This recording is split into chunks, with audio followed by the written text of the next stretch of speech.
Some people live in the past, others live in the future. Most advice revolves around learning to live more in the present, but perhaps that is already the first mistake. Because who decided that being present focused is the ideal? The person who constantly thinks ahead builds houses, businesses, and families. Everything significant begins as a thought about the future. The person who looks back recognizes patterns, preserves experiences, and learns from mistakes. Without memory, every generation would have to start from zero. Why should either one of them be fundamentally wrong? Maybe there's no ideal way to live. Maybe there's just different ways falling out of balance. And actually, I hope that that's the case because I believe that every single human being has a certain tendency to think about the past and remember all the good and bad experiences, or dreaming about the future, or just experience everything now and just don't think about what happened before and what's gonna be the consequences. And I think that's something we just can't change, even if we try to. But with everything that's good, if it's too much of the good, it can affect you negatively. The future-oriented person does not become dangerous because of weakness, but because of strength. They plan their life for so long that they forget to live it. They prepare for tomorrow and overlook the only thing that actually exists: today.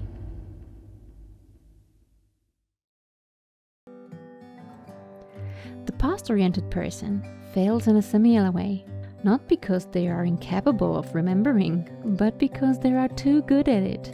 They remember for so long that the memory becomes more important than reality itself.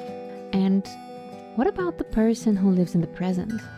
They carry their danger in their greatest strength as well.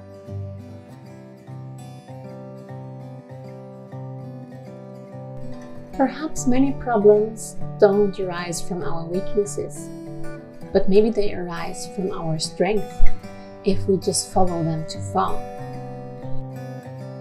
They enjoy the moment until they forget about the consequences. They live their life today and wonder about tomorrow. Perhaps most problems do not arise from our weakness at all. Courage becomes recklessness. Caution becomes fear. Discipline becomes perfectionism.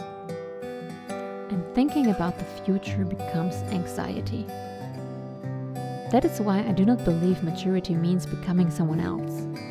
Maturity means recognizing the point at which your great strength begins to make you blind. Interestingly, we cannot actually live in either the past or the future. We can remember. We can hope. Life only ever happens in one moment, and that's the present. We can not change the past, but we can learn from it now. And we can't predict the future, but our actions that we do today will affect our future past. But we can only act here. The past provides understanding. The future provides direction. But both are ultimately tools. Life itself always happens at the same place. Now. Perhaps wisdom, then, is not about thinking less about tomorrow or looking back less at yesterday. Perhaps wisdom is about putting both things in their proper place. The past is a teacher, not a home. The future is a compass, not a place to live. And the present is the only place where we can actually take a step. That does not mean everybody should become the same. The planner will always plan. The one who remembers will always remember. The present-focused person will always be more at home in the moment. question is not which perspective is the right one. The question is when it begins to control us.